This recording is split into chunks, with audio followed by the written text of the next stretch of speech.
but they could neither sit in the Mississippi section, nor would they be able to cast votes. Oh, and neither one of those seats were allowed to go to Hamer. Why? According to Humphrey, the president has said he will not. It's amazing. I always think about when I look back into, because I'm a big historian, history type person. I always was into history. It's one of the few classes I always got 90s and 100s, and it's just always fascinating. The past has always fascinated me. At least what they taught us in school, you know, was fascinating as a kid. The rest of the kids that I was, you know, going to school with did not care for it, but it always fascinated me. And it's just amazing that so much opposition can be thrown at one person. It's just amazing, like how they all come together and try to dissect and break down this one person trying to fight for rights, like just rights. You know, it's not even like, it's just the basic rights. But you know, this is Black History Month we're talking about here, so it's very important that we share these stories. This is American history.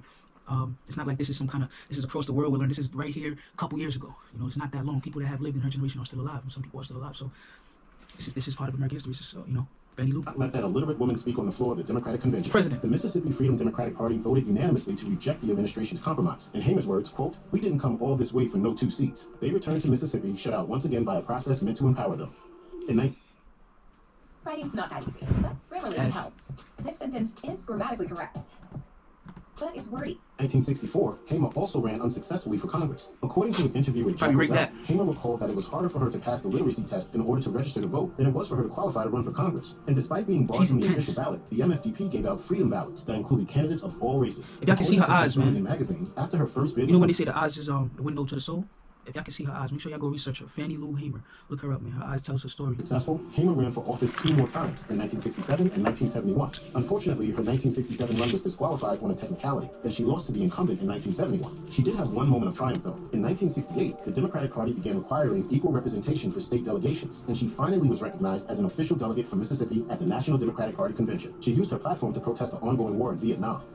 Seeing that not much progress was being made on the political front, Frannie Lou Hamer turned most of her attention toward economic justice as a way to fight for racial equality. In 1969, Hamer founded the Freedom Farm Cooperative in order to provide Black people with land that they could own and farm collectively. With the help of donors such as the Measure for Measure organization and Harry Belafonte, by 1970, the co-op had amassed 680 acres for cultivation. Membership for the co-op was $1 a month, and even though only 30 families could afford the dues, those who couldn't pay weren't excluded. Roughly an additional 1,500 families were also part of the Freedom Farm Cooperative in name. In 1970, the collective also started a pig bank for impoverished families. With help from the National Council of Negro Women, the collective purchased 5 male pigs and 35 female pigs, and over the next 3 years, thousands of pigs made their way to Black families. Hamer especially loved the pig bank, stating that, quote, "I wouldn't take nothing for our golden pigs." Unfortunately, without institutional backing or resources, the Freedom Farm Collective only lasted a handful of years, but at its height, it was one of the largest employers in Sunflower County, Mississippi. According... Smells like you could be a sexy pirate. Yo, ho, matey. I'm definitely giving my old soul. This what? According to the Center for Constitutional Rights, Hamer was actually partly responsible for the Voting Rights Act's passage thanks to her 1965 civil rights case, Hamer versus Campbell, brought against the Circuit Clerk of Mississippi for restricting Black people's right to register and vote. Hamer's victory in court even allowed the elections to be overturned due to their discriminatory practices. This lady's a boss. You hear that? That's one lady. Even after the Come on, Voting bro. Rights Act was That's one lady doing this. 1965. Continued to focus on equal voting rights, despite the federal protections that the Voting Rights Act. One lady had this much power, bro. Who was like doing it like this. Continued to try to prevent Black people from registering and voting. Still, she fought on. According to PBS, in 1970, Hamer organized plaintiffs for a class action lawsuit regarding school desegregation in Sunflower County. This suit resulted in the district court ordering the county to merge its segregated schools into a single public school system. Frannie Lou Hamer's health suffered during her final years. In 1976, she was diagnosed with breast cancer and underwent a radical mastectomy. She continued her civil rights work as long as she could, but as her health worsened, fundraising and public speaking became more and more difficult. Hamer died on March 14, 1977. Her life cut tragically short at the age of 59. Wow. Hundreds of people came to pay their respects, but some blamed the media circus that transpired. According to Frannie Lou Hamer, The Life of a Civil Rights Icon by Ernest N. Bracey, some of her fellow activists believe that dignitaries looking for a photo op ended up overshadowing coverage of Hamer's life and work, and the mourning being done by her 2 videos in one. You just learned how to do this.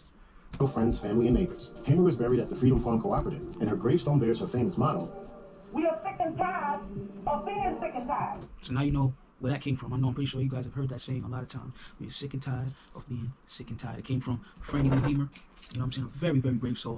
Wow. This is one woman, folks.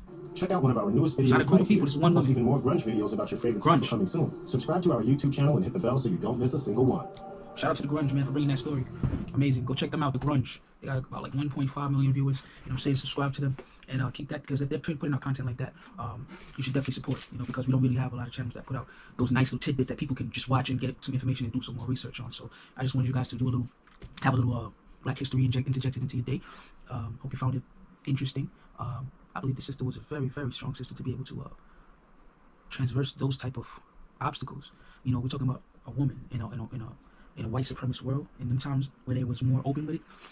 It can't be easy to sleep, much less to eat, to do anything, man. You know, so she got to be made of different material, and I hope she's resting in nothing but peace and glory, because she was very honorable. Salute, Frannie Lou Hamer, Frannie Mae. Anyway, DJ Valor, like, subscribe, share if you want to. It's your world.